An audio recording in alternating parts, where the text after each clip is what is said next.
Hello दोस्तों, अरस्तु विज्ञान के इस प्लेटफॉर्म पे आप सभी का स्वागत है। हम लोग UGC net environmental science unit 10 देख रहे हैं, जिसमें आज हम लोग फॉरेस्ट कंजर्वेशन देखेंगे।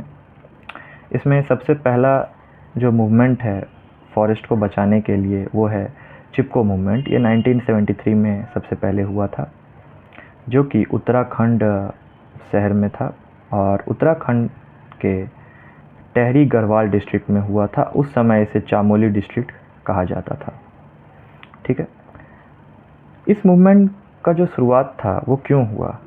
तो बहुत सारे कॉन्ट्रैक्टर थे जो पेड़ को काटना चाहते थे, वहाँ के फॉरेस्ट को कम्प्लीटली ख़त्म कर देना चाहते थे, और ये हिमालयन रीजन में ये फॉरेस्ट था। तो हुआ क्या कि सुंदरलाल बहुगुणे के नेतृत्व में बहुत सारे, जैसे कि गौरी देवी, सुदेशा देवी, बचनी देवी, चंदी प्रसाद भट्ट, गोविंद सिंह रावत, धूम सिंह नेगी, शमशेर सिंह बिष्ट, घनश्याम रतूरी, इन लोगों ने मिलके पेड़ को बचाने में अपना बहुत बड़ा योगदान दिया। इसे चिपको मूवमेंट क्यों कहा जाता है? जब कॉन्ट्रैक्टर के कहने पे बहुत सारे वर्कर्स पेड़ काटने आ गए थे, एक्स लेके, कुल्हाड़ी लेके, तो ये सभी सुंदरलाल बहुगुणा के नेतृत्व में पेड़ से जाके चिपक गए और बोले, यदि आपको पेड़ काटना है तो हमारी लाशों पर से जाना होगा। इस प्रकार इसे चिपको मूवमेंट कहा गया। तो ये 1973 में हुआ था पेड़ को बचाने के लिए, ये आपको याद रखना। नेक्स्ट है एपिको मूवमेंट। ये 10 साल बाद 1983 कर्नाटक ज़िले में हुआ था, कर्नाटक शहर में। इसके लीडर थे पांडुरंगा हेगड़े। ये नेचुरल फॉरेस्ट को बचाना था, जो फॉरेस्ट को काट के उसके पेड़ को कमर्शियलाइजेशन के रूप में यूज़ करते, और अपने एंशियंट लाइवलीहुड को बचाना था। मान लीजिए पेड़ पौधे हम लोग बचपन से देखते आ रहे हैं अपने आसपास को, तो हम लोग नहीं चाहते हैं कि उसे काटें, क्योंकि हम लोग को उससे ऑक्सीजन मिलता है और बहुत सारे हेल्प मिलता है, जैसे हम लोग जलावन में यूज़ करते हैं, या मान लीजिए पक्षी अपना घर बसेरा वहाँ पे करते हैं, इसीलिए हम लोग को वो अच्छा लगता है। इसीलिए एंशियंट लाइवलीहुड को बचाना था। पेड़ जो है कल्चरल में भी यूज़ होता है, हम लोग पेड़ का पूजा भी करते हैं। तो पांडुरंगा हेगड़े ने एपिको मूवमेंट स्टार्ट किया 1983 में। फिर आता है साइलेंट वैली मूवमेंट, जो कि ईयर 1978 में हुआ था। प्लेस था केरला, पलक्कड डिस्ट्रिक्ट, जो कि इंडिया में है। ये एक फॉरेस्ट था, tropical forest, evergreen tropical forest. इसके लीडर थे केरला शास्त्र साहित्य परिषद की, जो एनजीओ चलाती थी, और इनके लीडर का नाम था सुगाथा कुमारी, जो इसको प्रोटेस्ट करने में अपना बहुत बड़ा योगदान दी, जो कि केरला शास्त्र साहित्य परिषद की कमेटी में थी।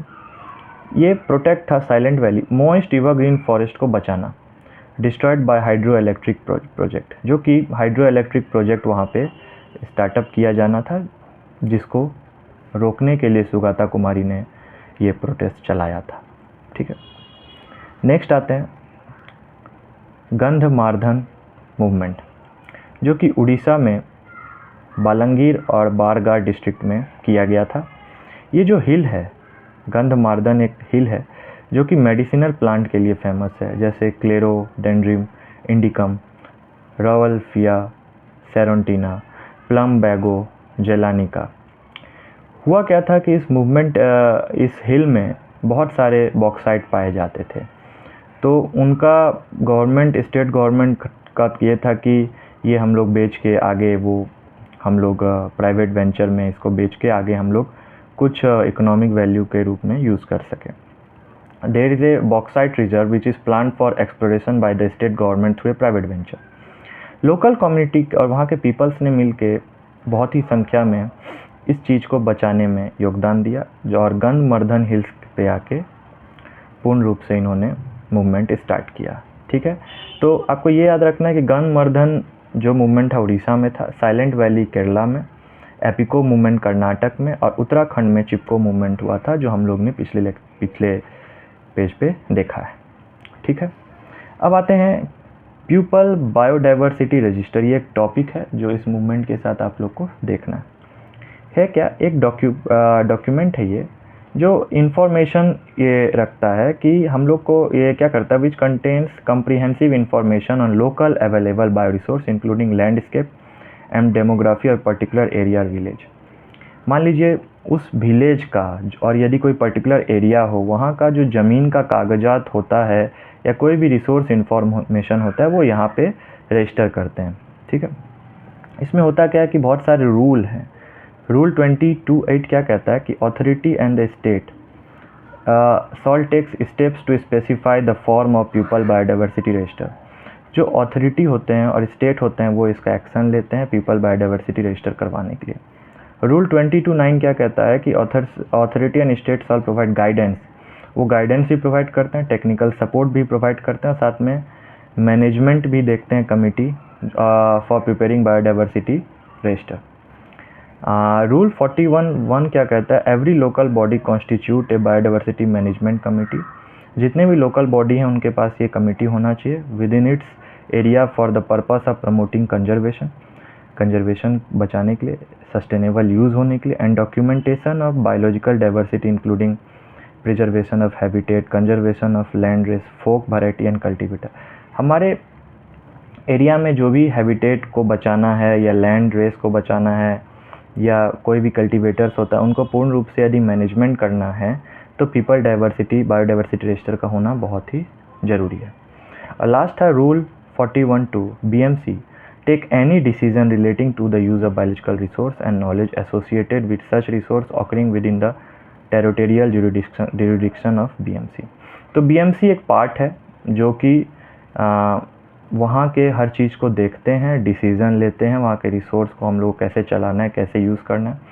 ठीक है, तो पीपल बायोडाइवर्सिटी रजिस्टर भी एक टॉपिक है, एक डॉक्यूमेंट है जो आपके डाइवर्सिटी को बचाने में रोल करता है और ये अथॉरिटी के द्वारा चलता है, कमेटी के द्वारा चलता है। ठीक है, तो इस लेक्चर में हम लोगों ने फॉरेस्ट कंजर्वेशन मूवमेंट को देखा, साथ ही पीपल बायोडाइवर्सिटी रजिस्टर को देखा। तो नेक्स्ट लेक्चर में हम लोग यूट्रोफिकेशन, सॉइल इरोशन ये सब देखेंगे।